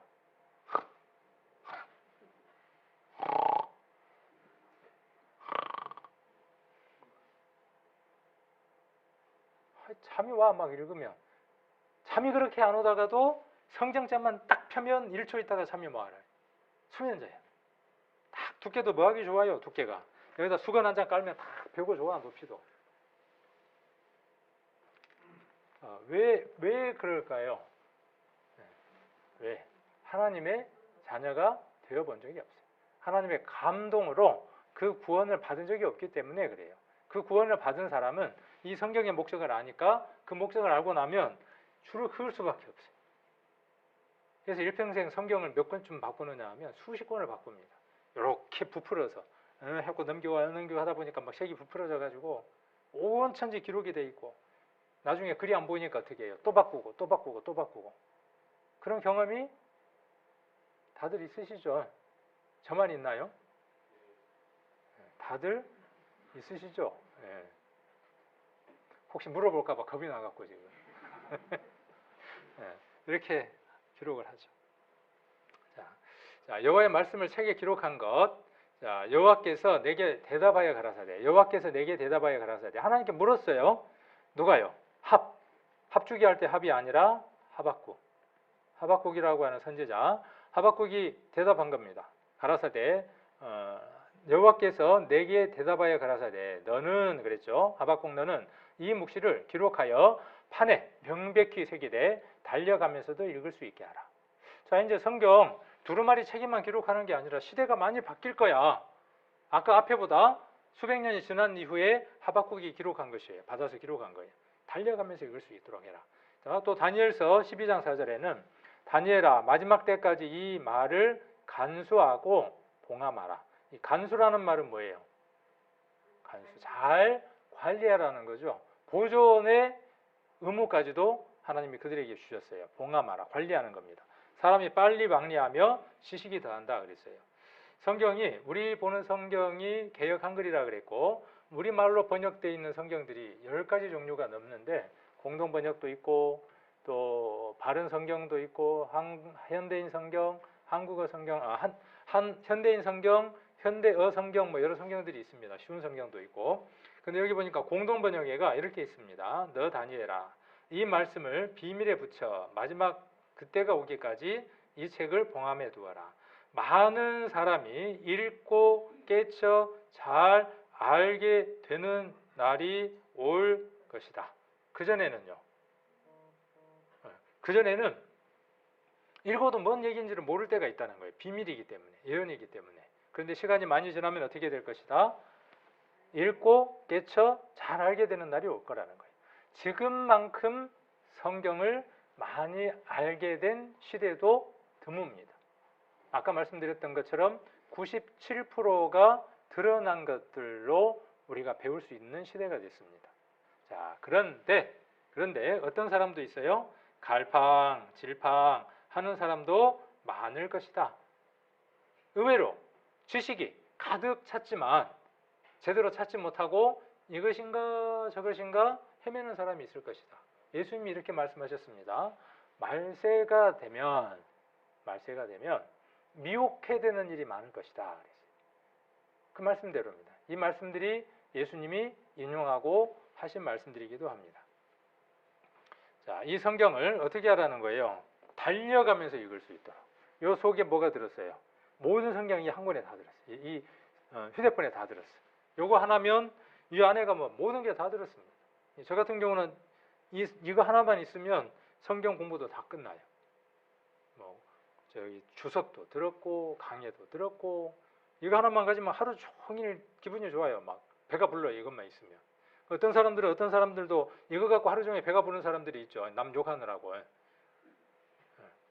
머시기 했으면서 에이 에라 했으면서 또 욕하고, 또 이쪽으로 넘으면서 에라 욕하고, 자기 영혼과 마음이 어떻게 돼가고 있는데, 피폐돼가고 있는데, 이놈은 안 되고 저것도 안 되고, 그러다가 집에 들어가서 뉴스를 쳐다보면서 뭐라 그래, 에이, 그리고 또 돌리고. 그런 인생이 되기를 하나님이 원하시느냐? 아니다 그 말이에요. 그것 때문에 성경을 주셨다는 거예요. 자, 그래서 달려가면서 읽을 수도 있도록 하라. 그래서 지금 달려가면서 읽을 수 있도록 되어 있습니다. 그래서 더 바이블, 성경이라는 말은 비브리온, 책에서 온 겁니다. 그래서 아까 파피루스라 그랬죠? 파피루스. 아까 그 갈대의 그 섬유질을 가지고 만든 그 종이를 이야기를 합니다. 파피루스라고 이야기를 하는데, 예전에 우리 교회에서 한번 그 성지순례를 가서 박물관에 가서 파피루스를 가지고 두들겨 가지고 그 종이를 만드는 것도 한번 해봤어요. 집에 어디 있는데 갖고 온 거. 그래서 파피루스 나무 껍질을 뜻하는 비블로스에서 유래한 것이 바이블입니다. 책입니다. 예수 그리스도의 탄생 전에 모세와 여러 선지자들의 기록한 책들은 천지 창조부터 이스라엘 민족의 형성과 역사 속에 대한 기록 속에 하나님이 그 아들을 땅에 보내신다는 약속으로 가득 차 있습니다. 구약은 약속이에요. 구약. 옛날의 언약. 약속보다는 언약이라고 하는 단어가 훨씬 더 원어에 가까운 겁니다. 그래서 구약, 옛날에 언약하신 거예요. 뭘 언약하셨을까요? 구약, 창세기부터 말라기까지의 내용은 뭐냐 하면 예수님이 오신다예요. 요약을 하면. 근데 예수님 뭔 말일까요? 자꾸 제가 묻습니다. 교회를 오랫동안 다녔어요. 예수님, 예수의 뜻이 뭘까요? 이렇게 나와야 되는데 몰라요. 자, 예수라는 말은 구원자라는 말입니다. 구원자라는 뜻이에요. 그래서 구원자가 오신다 그 말이에요. 그러면 우리가 배웠던 말씀대로 구원해 주실 분이 이런 모습으로 이런 조건을 가지고 오실 것이다 라고 약속해 놓은 거예요. 그럼 신약은 뭘까요? 그 약속대로 예수님이 오셨다. 약속대로 어느 장소에 누구 집에 어떤 조건으로 오셨다 예요. 그리고 성경대로 어떻게 사셨다. 그 다음 뭐냐 하면 그분이 다시 오실 거라는 거예요.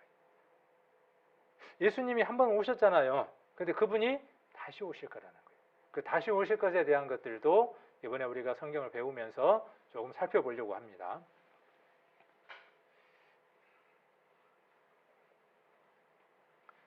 그 다음 성경을 주신 목적이에요. 이거는 이미 우리가 답을 알고 있죠. 성경을 주신 목적은 뭡니까? 구원. 구원이라는 말 안에 약간 뭘 집어넣으면 된다 그랬죠? 구원 그러면 이제 꾸러미예요. 패키지예요. 패키지. 꾸러미예요. 종합 선물 세트예요. 종합 선물 세트 안에 뭐가 들었어요? 초콜릿도 들었고, 그죠? 그 안에 뭐도 들었어요? 과자 종합 선물 세트 안에 뭐 들었어요? 옛날에 안 받아보셨나? 저도 한번 받아봤어요. 그 안에 과자도 들었고, 별의별 게 다 든 거예요. 구원이라고 하는 것은 그 선물 세트예요. 그 안에 아까 말씀드렸던 대로 죄사함. 근데 만일 그 선물 세트 안에 죄사함이 안 들었으면 선물 세트 아니다 그 말이 아까 이야기한 대로. 그 다음에 거듭남, 영생 이런 것이 들었습니다. 그래서 이것을 기록함은, 성경을 기록한 목적은 너희로 예수께서 하나님의 아들 그리스도이심을 믿게 하려 하며 또 너희로 믿고 그 이름을 힘입어 생명을 얻게 하려 함이라 그랬어요. 생명 얻는 겁니다. 그럼 나는 안 들어도 되네. 머리 좋은 분들은 그럴 수 있어요. 잘 이해하신 분들은 생명을 얻는다 그랬는데 나 지금 살아있는데 들을 필요 없네. 자, 그런데 하나 더 생각해 보자고요. 우리가 생명이 있지만 이 생명이 영원한 생명이라는 거예요. 맞습니다. 영원한 생명입니다. 왜 영원한 생명이냐 하면 여러분들이 인정하든 인정하지 않든 사람은 영원히 삽니다. 그 영원히 사는 장소가 두 곳입니다. 한 곳은 세세토록 불이 타는 지옥이라고 하는 곳. 교회 가면 다 좋은데 꼭 말끝마다 저는 지옥을 이야기를 했어, 목사가. 좋은 말만 해야지. 꼭 저렇게 목사가 돼갖고 안 좋은 말만 이야기를 한다고. 있으니까 준비하라고 이야기하는 것인데. 그래서 그런 영원한 곳이 있고 그게 죽음이에요. 그게 영원한 죽음이에요. 살아있지만 죽어가는 겁니다. 영원한 죽음 속으로 가는 겁니다. 자, 그런데 하나님 나라는 우리가 죽음이라고 하는 그 관문을 딱 넘는 순간, 우리입니다. 구원받은 우리가 죽음이라고 하는 관문을 딱 넘을 때 거기에서 썩지 않는 몸, 고통받지 않는 몸, 눈물을 흘리지 않는 몸. 지금은 가고 싶어도 자동차를 타고 가야 하지만 자동차를 타고도 못 갈 거리, 24시간 비행기를 타고 가야 하는 거리를 깜짝하면 갈 수 있는 그곳, 영원한 곳, 그 영원한 곳으로 옮겨지는 겁니다. 그곳에선 죽음이 없습니다. 다시는 곡하는 것이나 죽음이 없는 것으로 옮겨갑니다. 그 생명을 얻게 하려고 하는 겁니다. 성경 기록의 목적입니다. 그러면 구원은 어떤 구원이어야 돼요? 아까 말씀드렸던 것처럼 그 죽음으로부터, 영원한 불못으로부터의 건짐을 받는 것이 성경을 기록한 목적이다 그 말이에요. 요한 1서 5장 13절도 내가 하나님의 아들의 이름을 믿는 너희에게 이것을 쓴 것은 너희로 하여금 영생이 있음을 알게 하려 함이라. 아무에게나 영생이 있다 안 했어요. 누구에게 영생이 있습니까? 하나님의 아들의 이름을 믿는 너희예요. 모든 사람이 아니에요. 구원받은 사람, 다른 표현으로 뭐가 있습니까? 그 사람에게는 영생이 있어요. 꾸러미예요. 영생이 있어요. 영생이 뭐죠? 영원한 생명, 죽지 않고 영원히 사는 생명을 있음을 알게 하는 겁니다. 자, 요한 복음입니다. 여기 요한 1서 이 말은 뭐냐 하면 요한이라고 하는 사람이 있었어요. 요한 1서도 요한이 썼고 요한복음도 요한이 썼어요. 그래서 요라고 이렇게 써져 있습니다. 요한복음 5장 39절에는 너희가 성경에서 뭘 얻느냐 하면 영생을 얻어요. 그러면 이 영생이라는 말 대신 바꿔 쓸 수 있는 단어 뭘 바꿔 쓸 수 있는 거죠? 네, 구원. 오늘 너무 잘 들으신 거예요. 영생이라는 말 대신 똑같은 단어로 쓸 수 있는 단어가 구원이에요.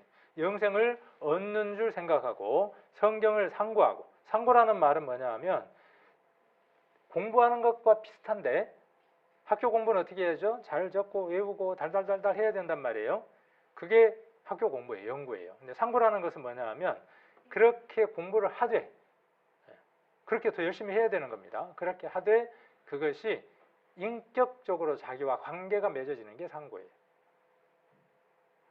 상고는 그렇습니다. 그리고 그것이 그러한가 하고 판단해 보는 것도 그 속에 포함되어 있습니다.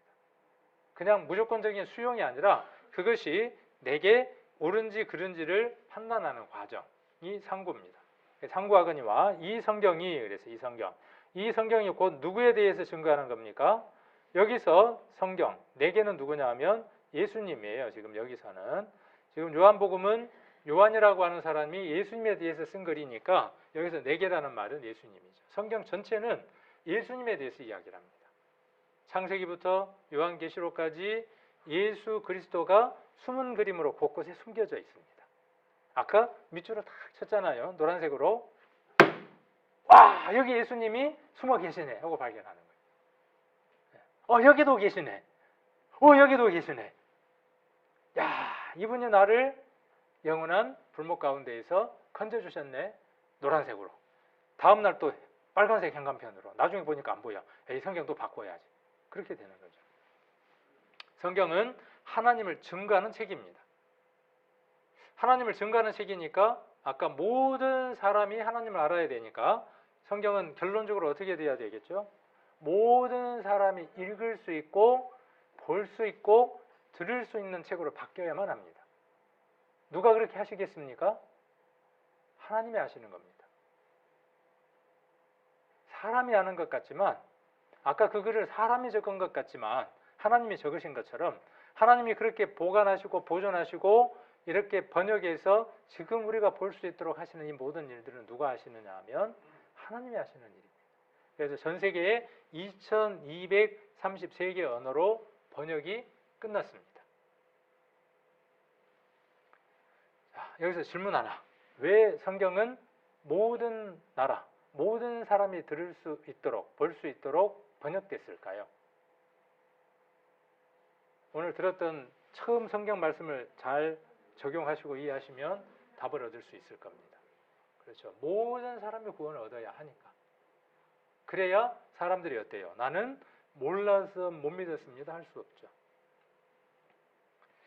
그래서 성경 기록에 관한 내용을 한번 살펴봤고, 그러면 성경에서 하나님이, 여호와라고 하는 분이 이 모든 것을 기록하게 하셨다 그랬는데, 그럼 하나님의 능력은 얼만큼 크신가 하는 것들을 오늘 한번 살펴보려고 합니다. 자, 이사야서 40장 26절 같이 한번 읽어보겠습니다. 너희는 눈을 높이 들어 누가 이 모든 것을 창조하였나 보라. 주께서는 수요대로 만상을 이끌어내시고 각각 그 이름을 부르시나니 그의 권세가 크고 그의 능력이 강함으로 하나도 빠짐이 없느니라. 아이고 잊어버렸네. 이거 챙겨갖고 가야 되는데 어쩌지? 누가 그래요? 제가 그래요. 나이가 들면 더 심해. 사람이에요. 그러니까 사람이에요. 사람이 잊어버리지 않고 완벽하면 사람들도 그래서 사람 같지 않다 그러잖아요. 하나님은 어떤 분이라고요? 하나도 빠뜨리지 않는 분이에요. 자, 하나님 뭐라고 말씀하시느냐 하면 너희는 어떻게 해보라고 말씀하십니까? 눈을 살짝만 뜨지 말고 높이 들어서, 눈을 높이 들어서 살아갈 일들이 참 많지 않아요. 인생들이요, 땅을 보고요, 기껏해야 힘껏 달리는 정도가 요 정도예요. 한 15도나 요 상태에서는 요 정도나 들고 뛰는 거죠. 그런 사람도 잘 뛴다 그러죠. 그런데 하나님 뭐라고 말씀하시느냐 하면 더 높이 한번 들어서 뭘 보라는 거예요? 하나님이 창조해 놓은 모든 것들을 한번 보라는 거예요. 보라. 누가 이 모든 것을 창조하였나 보라 그랬어요. 그래서 한번 봐야 되겠죠. 눈을 한번 들어서 보라 그랬으니까 주께서는 수요대로 만상을 이끌어내시고 모든 것들을 다 만드시고 각각 그 이름을 부르시는 분이에요. 모든 것들에게 이름을 부여하신 분이 누구냐 하면 하나님이. 너는 북두칠성, 너는 삼성, 너는 금성, 너는 화성, 그 모든 것들을 지었고 부르셨어요. 자, 그리고 그의 권세가 크고 능력이 강함으로 하나도 빠진 것이 없다 그랬어요. 또 시편 90편 2절에는 산이 생기기 전 땅과 세계도 주께서, 이 주라는 말은 뭘까요? 주인, 그 말이에요. 주인. 한 번도 하나님이 내 주인이었던 적이 없어요. 그럼 누가 주인일까요? 내가 주인이고 또 다른 영적인 존재가 그 사람의 주인이에요. 자기 생각대로 살지 못하고 다른 어떤 힘에 의해서 살아가요. 주인이었던 적이 없어요. 이번에 하나님이 우리의 아버지가 되는 일과 하나님이 우리의 주인이 되는 겁니다. 자녀라는 말은 어떤 뜻이냐 하면 하나님 나라의 것을 상속받는다는 뜻이에요. 하나님이 주인이 되고 내가 종이 된다는 의미는 하나님 말씀에 내가 복종할 의무가 있다는 뜻이에요. 용어가 그런 용어의 차이점들이 있습니다. 그래서 조성하시기 전, 조성이라는 말은 만들었다는 뜻이죠. 곧 영원부터 영원까지 주는 하나님이에요. 주인은 하나님, 한 분밖에 계시지 않는 여호와 그 말이에요. 영원부터 영원까지. 하나님은 어떤 분? 영원하신 분. 이사야서 45장 18절인데 여호와는 하나님이 어떤 분인지 지금 소개하고 있는 겁니다. 누가 소개하는 걸까요? 이사야라고 하는 이사야. 성이 이시고 이름이 사야가 아니고 그냥 이사야예요. 이름이. 우리처럼 성씨가 없어요. 그냥 이사야예요. 자, 여호와는 하늘을 창조하신 하나님이시며 하늘을 창조했대요. 하늘을 하나님 만드셨다고요. 또 땅도, 우리가 살아가는 이 땅, 지구도 조성하시고 견고케 했어요. 견고라는 말은 튼튼하게 만드셨다 그 말이에요. 하시되 헛되이 창조치 아니하시고 목적 없이 만들지 않고 그 말이에요. 사람으로 거하게 살게 지으신 자니라. 그의 말씀에 나는 여호와라 나 외에는 다른 이가 없느니라. 자, 표준 세번역에는 이렇게 번역을 했습니다. 하늘을 창조하신 주, 땅을 창조하시고 조성하신 하나님, 땅을 견고하게 하신 분이 말씀하신다.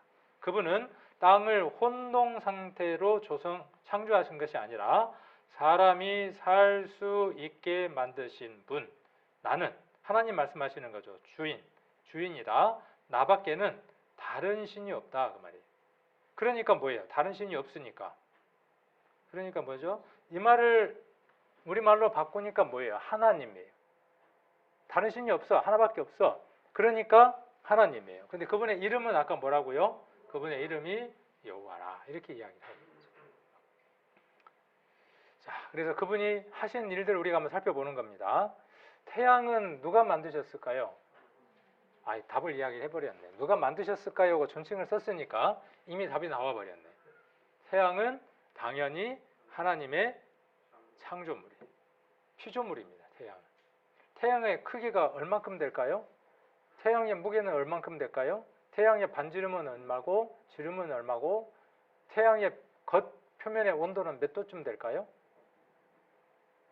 아직도 많은 궁금증 가운데 쌓여 있습니다. 과학이 발달해도요.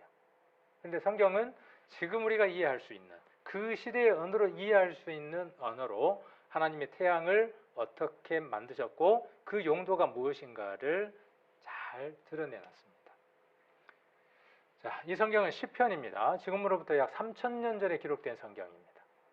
해는 그랬어요. 시편 19편 5절로 6절.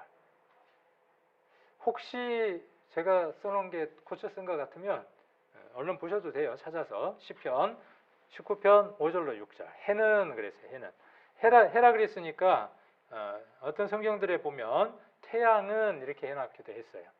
태양은 그 방에서 나오는 신랑 같고 의인화했어요. 그 길을 달리기 기뻐하는 장사 같아서. 태양이라고 하는 것을 의인화해가지고 우리가 이해하기 쉽게 이야기를 해놨어요. 태양은 나온다. 그리고 뭐하고 있다? 달리고 있다. 자, 그리고 6절에 하늘 이 끝에서 나와 하늘 저 끝까지 운행하며. 여기에서 하늘이라고 하는 것은 광활한 우주 공간 어딘가를 이야기를 하겠죠. 이 끝에서 나와 저 끝. 이 끝 저 끝 어딘지는 몰라요. 근데 하여튼 이 끝 저 끝이 있는데 이 끝에서 나와서 저 끝까지 뭐 해요? 운행해요. 진행하고 있어요. 달리고 있어요. 자, 그러면 성경은 태양이 움직인다, 고정되어 있다. 옛날에 머리 좋은 사람들이 모였어요. 한 300년, 200년 전에 모여갖고 석학들이 모여서 이야기를 하는 겁니다. 자, 지구가 움직이냐 움직이지 않느냐, 태양이 움직이냐 지구가 움직이냐, 지구가 움직이냐 태양이 움직이냐. 알고 봤더만 태양도 움직이고 지구도 움직이는데, 그죠? 그때는 몰랐지. 그때는 누가 이겼어요? 말빨 센 놈이 이겼어요. 지금은 말이 한만 세도 못 이겨. 증거가 딱 나오면, 요즘은 그러잖아요. 싸우다가도 조용히 해. 인터넷 찾죠. 딱 나오면 뭐예요? 시끄러. 딱 나오는 거예요. 지금은 증거가 말하는 겁니다. 태양이 움직이냐 움직이지 않느냐. 이전에는 태양은 움직이지 않는다. 그래서 뭐 지동설도 있고 천동설도 있고 그랬죠. 자, 지금의 과학 잡지라든가 아이들 과학 동화라든가 이런 데 보면 태양은 움직인다라고 이야기를 합니다. 저기 있는 걸 제가 좀 더 크게 부분적으로 확대를 했습니다. 태양의 움직임이에요. 태양은 움직이고 있는데 몇 초 얼마 정도로 달리고 있습니까? 잘 안 보이시나요? 더 확대. 자, 몇 초, 몇 킬로? 태양이 태양계 전체를 거느리고, 태양계 수금지와 목토 천해명, 그 중에 하나는 사라졌지만 태양계 전체를 갖고 어떻게 한다고요? 통째로 달린다고요. 통째로 달리는데 얼만큼 빠른 속도로? 똑딱 할 때 20km를 가요. 똑딱 하면 20km면 어디가 있는 거죠? 저 광양읍 정도 가 있는 거예요. 똑딱 하면 광양읍 가 있어요. 근데 어디에서 어디까지로? 몰라. 하여튼 달리고 있어. 자, 태양이 헤르큘레스 자리 쪽으로 운동하고 있으므로 태양의 둘레를 도는 지구도 나선 모양을 그리면서 공간을 움직이고 있다 그랬어요. 성경은 아까 시편 19편 5절 6절에 뭐라고 이야기를 하고 있었습니까? 태양은 누구 같아요? 신랑 같아. 태양은 누구 같아요? 달리기를 좋아하는 장사 같다 그랬어요. 하늘 이 끝에서 나와 저 끝까지 간다 그랬어요. 운행한다 그랬어요. 3,500년 전의 얘기고, 지금 여기 나와 있는 것은 2012년도에 신문에 나와 있는 걸 제가 가져온 거예요. 신문에 뭐라고 나와 있냐 하면 태양계 실제 움직임, 우리가 몰랐던 세계다 그랬어요. 그래서 여기 중간에 보시면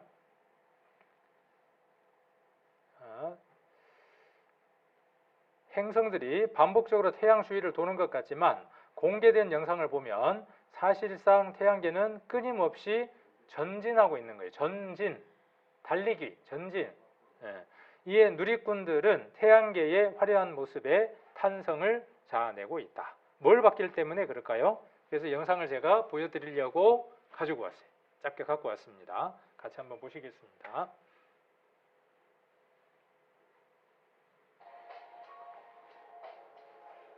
태양을 중심으로 해서 노란 게 지금 태양이에요. 그걸 중심으로 해서 수금, 지화, 목토, 천해명이 같이 돌고 지금 나선형 모양으로 돌면서 가고 있는 거예요. 직진하고 있는 거예요.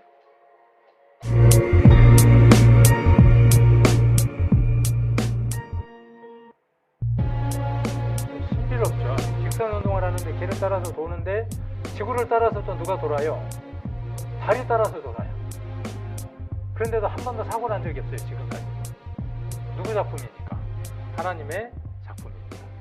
그래서 여기 보면 이것이 왜 중요한가라는 얘기도 하고, 이것은 단순한 어떤 로테이션이 아니라 볼텍스라고 하는 아주 특별한 운동이다. 와류 현상이다. 이렇게 이야기를 합니다. 그래서 이것은 생명체에게 있어서 아주 지대한 영향을 미칩니다. 자, 이것은 아까 그 영상들을 인터넷에 올려져 있는 것들인데, 영상에 보는 바와 같이 태양계는 나선형으로 회전하며 전진한다. 이와 같이 소용돌이처럼 나선형으로 돌면서 전진하는 운동을 영어로 볼텍스, 한자로는 와류라고 한다. 볼텍스는 우주의 가장 기본적인 생명 운동 방식이다 그랬어요. 저렇게 도니까, 잡아 돌리니까요, 그 안에 사는 생명체에게도 뭐가 들어있겠어요? 그렇게 잡아 돌리는 모양들이 생명체 속에 그대로 들어앉아 있습니다. 신기롭죠? 신비하죠? 그렇게 하나님이 설계하고 만드셨고 하나도 빠진 것이 없다고요. 태풍의 눈도 보면 어때요? 소용돌이를 돌고 있죠. 물도 어때요? 물도 우리 병에 담아갖고 샥 돌리면 밑으로 내려가면서 어때요? 호로록 하고 내려가죠. 자, 고사리도 그렇고 선인장, 그 다음 또 뭐 암모나이트 이런 것들 보면 신비로워요. 이렇게 구부러져 있습니다. 와류 현상의 모습들이 생명체 속에 들어있는 걸 볼 수 있습니다. 달팽이도 그렇고요. 여러분 손에도 있어요. 여러분이 볼 수 있도록 여러분 손에도 정 안 되면 집에 가서 먹을 갈아갖고 이렇게 해서 한번 찍어서 보세요. 거기에 하나님이 태양을 창조하실 때 들어있었던 모든 힘의 원천들이 여러분 안에도 그대로 들어있습니다. 장미꽃도 그렇고요. 여러 가지 것들이 다 그렇습니다. 여러분들 몸 속에도 유전자, DNA가 들어있는데 DNA 구조도 이중 나선형으로 꼬여 있다고 하는 것들은 의학자들이 밝혀낸 사실들이죠. 왜 그런 현상들이 우리 몸 안에 있냐는 거예요. 그것을 태양의 움직임에 의한 것이다. 태양이 달려가고 지구가 어떻게 하고 있기 때문에, 돌고 있기 때문에 생기는 현상이다. 여러분 안에 있어요. 누구의 작품이에요? 안 보이니까 없는 겁니까? 공기가 없어요. 그러니까 공기는 없는 겁니까? 공기가 얼마나 중요한지 모릅니다. 산소라 그러죠, 공기를. 공기를 산소라고 또 한 말로 쓰죠. 산소가 없으면 어떻게 돼요? 공기가 없으면. 산소가 없으면 산소로 들어가야 돼요. 산소가 뭔지 모르는 분도 있을 텐데. 자, 그 온기 그랬어요. 그 온기. 태양은 따뜻함을 우리에게까지 전달을 해줍니다. 아까 태양이 그렇게 움직인다 그랬고, 여기 보시면 온기가 있다 그랬죠. 온기. 자, 온기. 따뜻한 기운에서 피할 자가 없다 그랬어요. 태양에 의해서 우리가 따뜻한 온기를 받아서 적정한 온도 가운데 삽니다. 물론 사계절이 있긴 하지만, 그래서 태양의 표면 온도는 6000도가 넘는다죠. 표면이. 그 중심 온도는요? 중심 온도 인터넷 찾아보면 나옵니다. 근데 그것도 정확한 수치는 아닐 거예요. 누가 거기다 뭐 온도계 꽂은 것도 아니고 그렇게 잴 수 있는 온도계도 없을 거 아니에요. 자, 이게 태양이 매초 수소폭탄이 폭발하는 것처럼 폭발을 합니다. 그렇게 폭발하면서 강한 에너지를 만들어냅니다. 그리고 거기에 열도 함께 발산됩니다. 그리고 그 안에 폭탄이 폭발하면 어떻게 되겠어요? 열만 있겠습니까? 확 폭풍만 일어나겠습니까? 어마어마하게 많은 유해한 것들이 쏟아져 나옵니다. 태양은 온기도 있지만 그 태양 안에 사람에게 유해한 어마어마하게 많은 것들이 수천 가지가 있습니다. 그 수천 가지를 이렇게 지구 안으로 뿜어져 올 때 지구 너무 작죠? 태양에 비해서 지구가 너무 작은데 이 지구는 아주 특별하게 보호를 받습니다. 지구는 거대한 막대 자석이에요.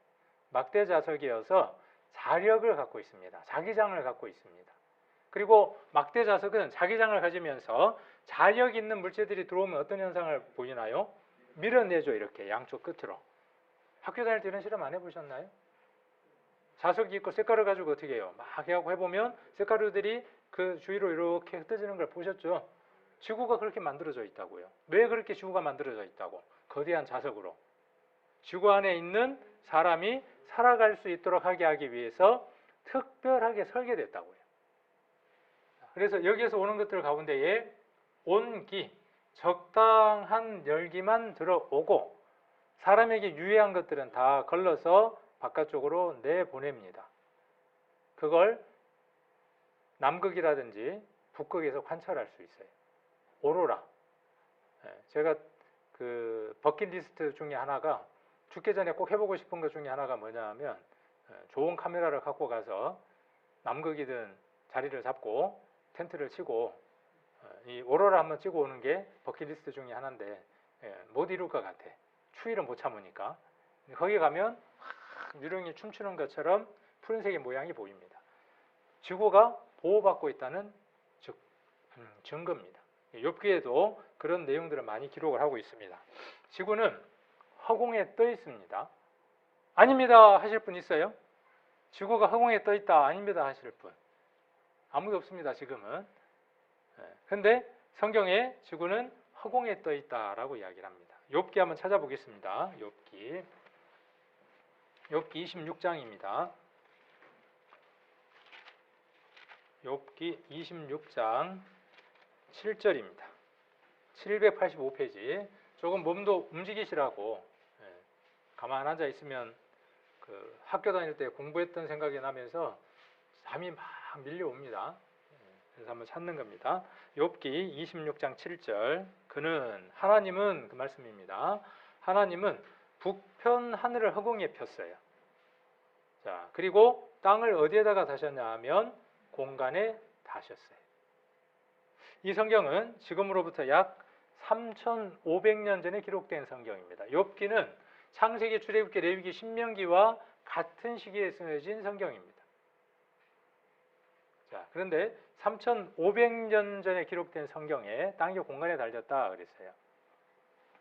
고대 그리스에서는, 그리스니까 언제 전의 얘기죠? 뭐 기껏해야 한 2000년, 많이 잡아야 2000년.